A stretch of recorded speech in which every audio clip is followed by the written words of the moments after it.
36 years ago, the gaming landscape experienced not quite a shift, but a significant tremor when Nintendo released the Game Boy, the brainchild of Satoru Okada and Gunpei Yokoi. The latter was the creator of the Game & Watch handhelds and thought of the upcoming device as being an expansion of those, but Okada had a different vision. He saw it not as a similar gadget, but as something different, something bold, something new.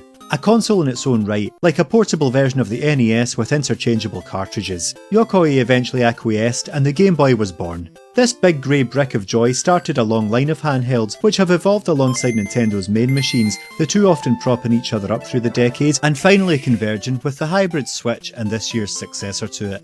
It was only right that the Game Boy gave a starring role to Nintendo's mustachioed mascot. Super Mario Land was therefore produced by the same team at R&D1 as a launch title, even packaged with the console in Japan, whereas in other territories it would come with Tetris. The infamously hardline Nintendo president of the time, Hiroshi Yamauchi, kept different development teams separate from each other in order to foster a competitive spirit, meaning this was the first Mario outing designed without oversight from his daddy, Shigeru Miyamoto, who was otherwise engaged. It saw the different dev team rethink and resize the aesthetics to better fit the smaller scale, bestowing on the original Super Mario Land entry a particularly distinct vibe.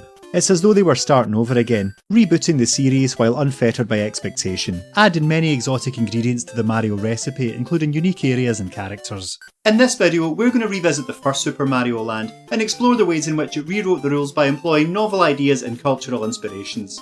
Who knows, you might learn a bit of world history as we go. It sees the hero leave the Mushroom Kingdom and venture to the wild frontier of Sarasa Land. There are no returning characters, not even Luigi, Peach or Toad, which does help make this quest feel like a real departure from what we know. It does, however, mark the debut of Princess Daisy, the ruler of this land who's been kidnapped by the villainous alien Tatanga. There's really nothing to her character though. Like her equivalent, Peach, she's little more than a typical damsel in distress and functional end goal. Like in Super Mario Bros., just when you think you've rescued her at the end of each level, it turns out she's in another castle, Mario being tricked by an enemy in disguise.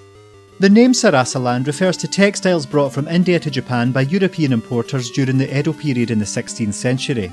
These were known for having floral designs, hence why Daisy has a flowery moniker and fashion sense. Their colourful patterned nature might also refer to the eclectic makeup of Sarasa Land's locales. These four kingdoms through which Mario travels are based on real locations. Birabuto is based on ancient Egypt with its distant pyramids, sphinx-like foes, palm trees and hieroglyph-lined chambers. Its name is actually a mistranslation from Piraputo, a combination of the Japanese transliterations for pyramid and Egypt. English localisers apparently read the Handakuten symbols as Dakuten, giving it a B sound instead of a P.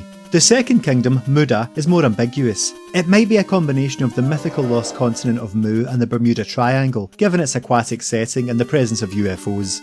Easton is based on Easter Island, even including the iconic Moai heads and a number of enemies based on them. These are popular in Japan too. You can learn more about that in an upcoming video on Pokemon Fire Red and Leaf Green. The final kingdom of this short game is Chai, based on China with its towering bamboo and oriental music. The motif that runs along the top of these levels is the Yunlei Wind, akin to the classical Chinese pattern of the auspicious clouds. This appears as far back as the Zhang dynasty, which started around 1600 BC, as a symbol of abundant harvest. It's also reminiscent of the meander, otherwise known as the Greek quay, and might actually have been repopularised in China following the Han Dynasty's Silk Road trade with the Greco-Bactrian people of Alexander the Great. With all these worldly inspirations, you might even say it was Mario's first Odyssey. Fittingly, Super Mario Odyssey does seem to draw from this instalment. In concept images for the Switch title, we see what look like allusions to Daisy as well as Mario Land boss King Totomesu, plus the same Moai statues and mountains from the Game Boy box art. Creatures resembling these did make it into the final version, appearing in the Sand Kingdom, a desert area also partly modelled on Egypt. There's a literal sphinx here, and the rideable Jaxi, as well as the timid Moais, bespectacled stony fellas whose names are a play on their Easter Island likenesses. It would appear that Odyssey's developers used this unconventional Game Boy title as a jumping off point for the ambitious, similarly eccentric Switch outing a quarter of a century later.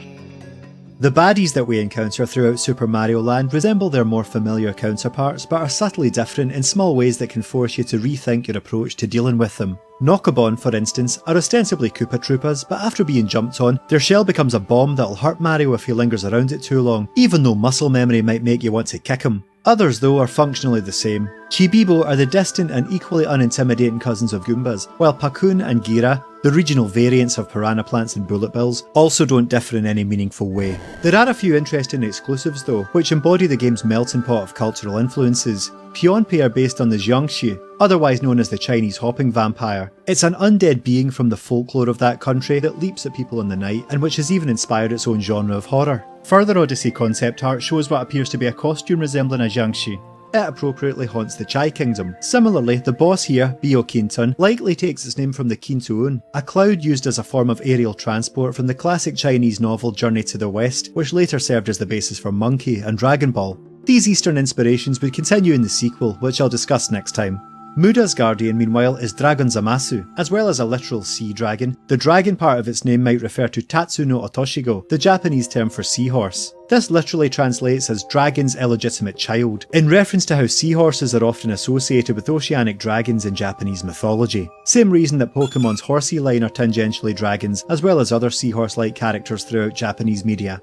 Even the power-ups feel a bit alien. The flower doesn't give you the ability to harness fire, but to throw a ball that will ricochet off walls, taking out enemies and even collecting any coins that it touches. It travels diagonally, going on an immediate upwards trajectory if Mario throws it at the ground in front of him, so it's trickier to wield compared to the fire flower, with which targets dead ahead can easily be hit. Jumping is often your best bet here to give yourself more leverage, lest you let monsters get too close and hit you before you can dispatch them.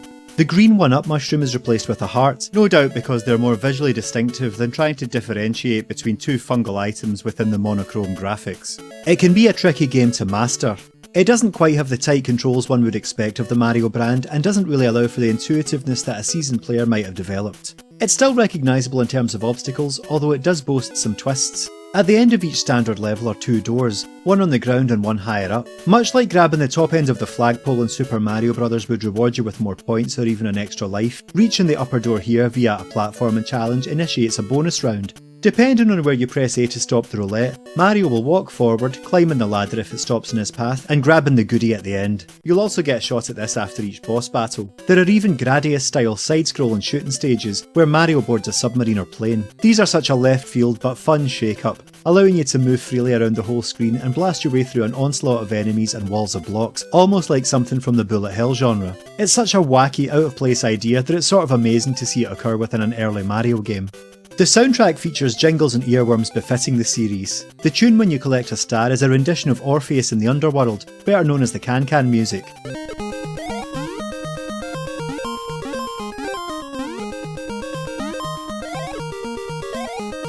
I always thought this was a bizarre choice, as I imagine most Westerners did, but Japanese players would have thought otherwise. That's because it's commonly heard at sports days in Japan. Having an invincible Mario barrel through obstacles to this rousing tune would have been much more relatable to them, perhaps a nostalgic throwback to the developer's own bygone days of athletic glory.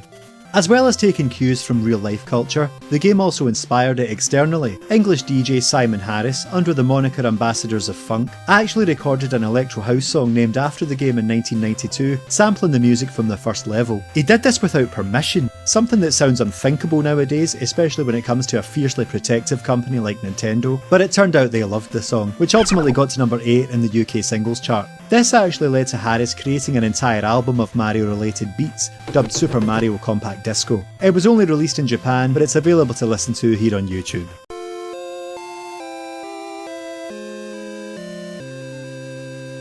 Anyway, it's all just quite an odd experience, like an uncanny facsimile of the Mario we know and love, by an irreverent development team who were just kind of running riot with their ideas. To use contemporary technological parlance, it's like what you might get if you asked an AI to generate a Mario game from a vague prompt. There have been references to it throughout Nintendo releases since, often associated with Daisy's appearances, but it still strikes me as a bit of a niche forgotten relic in the Dungareed frontman's catalogue.